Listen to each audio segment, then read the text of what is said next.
But you've got some news for us on the subject of Quangos.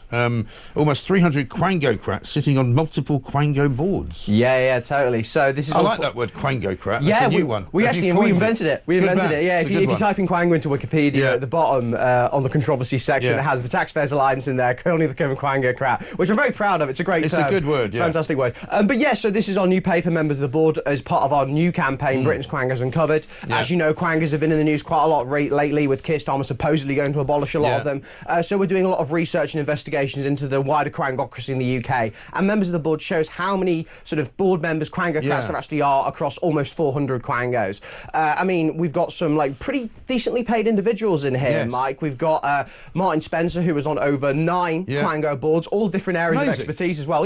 Like how can you know stuff about the NHS and then the legal system and then submarines and so on and so forth, and you have all this expertise? But he raked in, over 100k. We've got Peter Hemp, who is the head of Network Rail, 316,000 pounds in 2022, 2023. Yes, good work if you can get it. And the average Quangocrat is on the total remuneration of over 44 grand a year, and that's more than the average worker. And so that's only for attending. And it's only for attending sort of the odd meetings. Some of them don't even go to all the meetings. And I mean, it's a jobs for the boys episode, this, isn't it? Because how do you end up getting on 9 Quangos? Presumably by knowing all the right people. Yeah, totally. And also, like, we know about like this, moronic meetings culture we have where people just sit down and say like buzzwords, synergize and stakeholderism and all this other nonsense.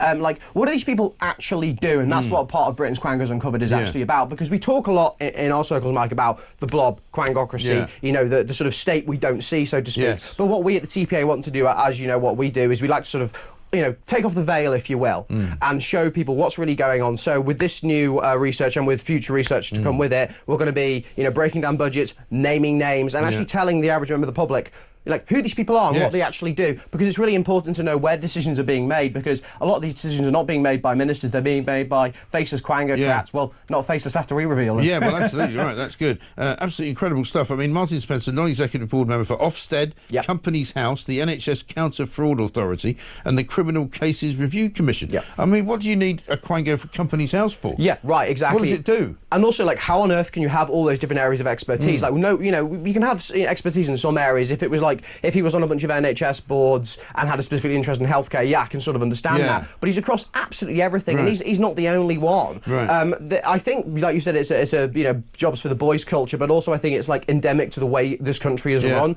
which is power is siphoned off to sort of backroom bureaucrats or Quangocrats, as I said, with virtually no ministerial oversight and virtually no knowledge from the general public or even journalists and the like, because it's hard to get this information. And also these people live in that way because actually what they don't want is scrutiny, what they don't want is criticism, because if they get called out, they realise actually British taxpayers aren't happy with them, being on their gravy train. And they think they're entitled to it all. This is a great number that you found. Taxpayers Alliance found the total remuneration of people sitting on the boards of government was at least 125.8 million. Yes. And that's in 22-23. There's probably even more now. Yeah. Pat McFadden, of course, like all government ministers, says we're going to get rid of the Quangos. But every time they say that, suddenly more Quangos suddenly grow up, don't they? Totally. I don't buy it at all, Mike, at all. I'll be frank with you on this one. I don't care that they've abolished NHS England, the world's biggest Quango. What they're going to do is just shuffle people around. Well, they haven't really abolished it. They've just said it doesn't exist. But it still does exist, it still does exist, and a lot of people will just move back to the Department for Health and Social Care or get reshuffled. I mean, the issue with Starmer saying that they're going to do a bonfire of Quangos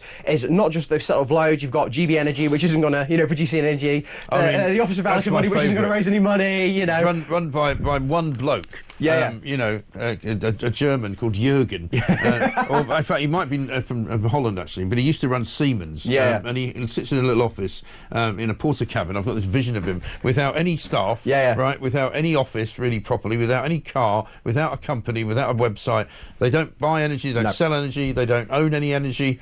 They don't do anything. No, they didn't do anything at all. There's literally nothing for Jürgen to do all day. No, and the Office for Value for Money, they're run by a guy who's never ran a on-time project in his life. He was the head of HS2 for crying out loud. Wasn't that also ruled to be not value for money? Yeah, Treasury Select Committee said in their words, the Office for Value for Money is not value for money. So I don't buy Labour's Quangocracy bonfire at all, and neither should anyone else.